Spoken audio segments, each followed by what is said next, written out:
আসসালামু আলাইকুম বোন। ওয়ালাইকুম আসসালাম। বোন কেমন আছেন? আলহামদুলিল্লাহ। কই যেতেছেন? এদিকে এদিকে। কাজে যাইতেছি। ও বোন একটু সময় দিয়ে দেবো, দুই চারটা কথা বললাম আর কি। আচ্ছা বলেন।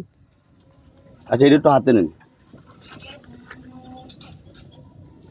এ তো দুই তিনটা বস্ত্রের মধ্যে রক্ত দিতে পারেন, তাহলে আপনার জন্য আমাদের পক্ষ থেকে একটা সুন্দর একটা পুরস্কার হয়ে গেছে। হ্যাঁ আচ্ছা ঠিক আছে বলেন। আচ্ছা, প্রথম বস্ত্র হলো, আচ্ছা বলুন তো দেখি আপনার সাহাবি কাকে বলে? সাহাবী আমাদের নবীজির নবীজির সাহাবি যার বলে আর কি। হ্যাঁ সঙ্গীগণ ছিল যে ও নাকি সাহাবী বলা হয় মনে হয়। নবীজির সঙ্গে তো ওই যে মুনাফিকরাও ছিল, জি তাই না? আমরা জি সহজভাবে যাতে বোঝা যায় এই বললে সাহাবি বোঝা যায়। বলতে পারবেন? সঠিক মনে নাই।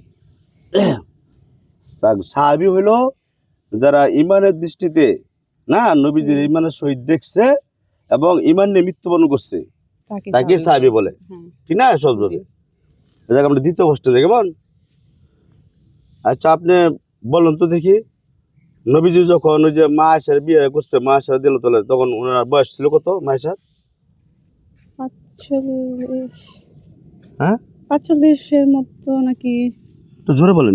মানে বলছে 45 এর মতো হয়েছিল নাকি? এদিকে শুরু 45-এর মতো? এরকমই তো মনে হয়। না এটা সঠিক হয় না। এটা হচ্ছে 40 বছর। এটা হচ্ছে মা খাদিজা, মা আয়েশারে না। মা আয়েশা ছিল তো ছোট্ট মেয়ে। হ্যাঁ যাক ওইটা তো যাক, আমরা নেক্সট প্রশ্ন যাই কেমন? বলেন। আচ্ছা বলেন তো দেখি আপনি, ওই যে ফেরাউনের যে স্ত্রী ছিল একজন, ফেরাউনের স্ত্রীর নাম কি? মা আসিয়া। কি বললেন? মা আসিয়া এটি সঠিক ধরে নিব? মনে হয় তো। হ্যাঁ ঠিক আছে, উত্তর কারেক্ট আনসার ভাই। ঠিক আছে, তাহলে আপনি আমাদের পক্ষ থেকে সামান্য হাদিয়া আছে, পুরস্কারটা নিলে আমরা খুশি হব। এটা একটু হাতে নিন। এখন আপনি কেমন লাগতেছে একটু বলেন, একটু কথা বলেন। ভালো লাগতেছে।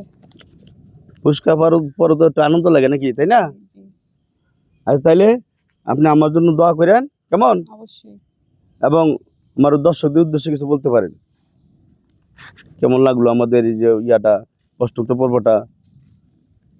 ইসলামিক বলতেই, দিনের কথা বলতেই আমি মনে করি সঠিক যে বলবো।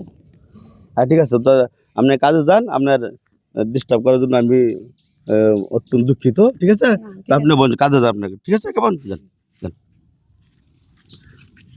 প্রিয় ভাই বন্ধুরা, আসসালামু আলাইকুম। আজকের মতো এখানে যে আমার পথচারী এক বোনের সাথে দেখা হইলো, প্রশ্নোত্তর পর্বটি শেষ করছি।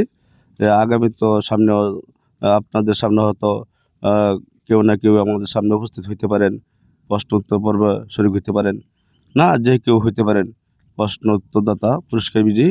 তাই বলে এখানে শেষ করছি। আল্লাহ হাফিজ।